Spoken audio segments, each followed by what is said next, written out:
believe that without pain reminding me of my mortality, I wouldn't have made it this far.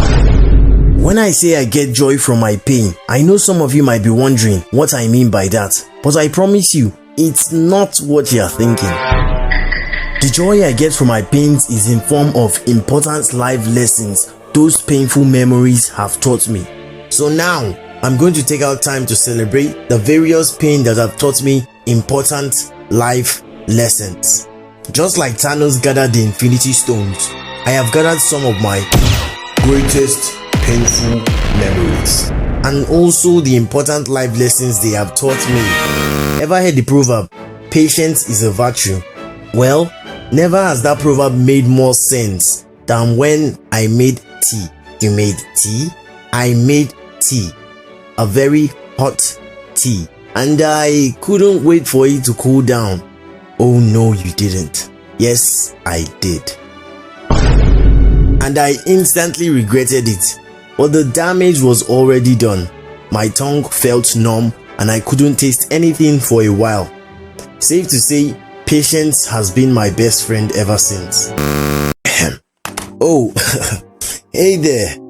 So, yeah, I've had a bit of a problem with screens. Doom scrolling all day. And I've come to realize that when I spend too much time in front of screens, I get terrible headaches. And if those headaches have taught me anything, it is to have self-control and also to stay away from TikTok. One of the most painful things you could experience is having a cramp. And that is usually a direct result of being a couch potato. What's up, dude? But to avoid experiencing such again, I started exercising. Doing these and these and these. Hey yo, once upon a time human beings were not so intelligent. Then over the course of however long, a light bulb switched on in our heads and we entered a higher plane of consciousness. But the weird thing is that we don't always use this intelligence to think things through, and things tend to go terribly wrong when this happens. For example, on a particular cold morning, I wanted to take my bath, so I did what any normal person would do. I asked my dragon to heat up the water. I used the ring boiler to heat up the water I was going to use. But then, I noticed that the water wasn't going to be enough, so I did what any normal person would do. I used my water bending abilities to add more water. I went to fetch more. But the moment I poured the water in, I got a very nasty shock. Now, I want you to guess why that happened. A, it never happened and it was all just my imagination. B, we are living in the matrix and nothing is real. Or C, I didn't unplug the ring boiler. Take your time now. Huh? I can't hear you. Louder. Come on. Oh, thanks. I needed it. It was C. I didn't unplug the ring boiler. Not only that, but I also used a metal cup to pour the water in.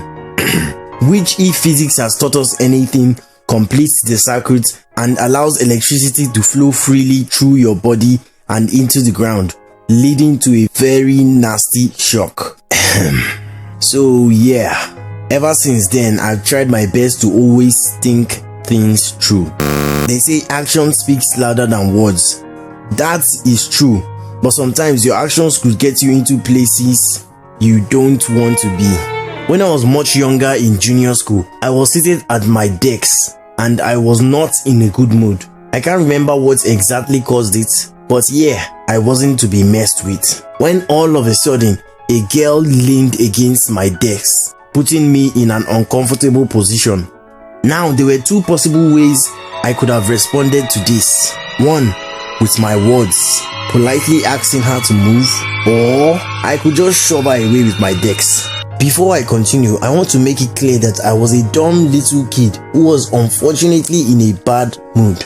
So yeah, I shoved her with my desk. And her retaliation wasn't funny, because what I didn't mention is this was no ordinary girl. This was a Goliath of a girl. Compared to my tiny stature, This was the female version of Shaquille O'Neal. Long story short, I learnt my lesson the very hard way. Well deserved anyways. In the face of a potential conflict, always seek to use your words first. And if that doesn't work, then there's always plan B.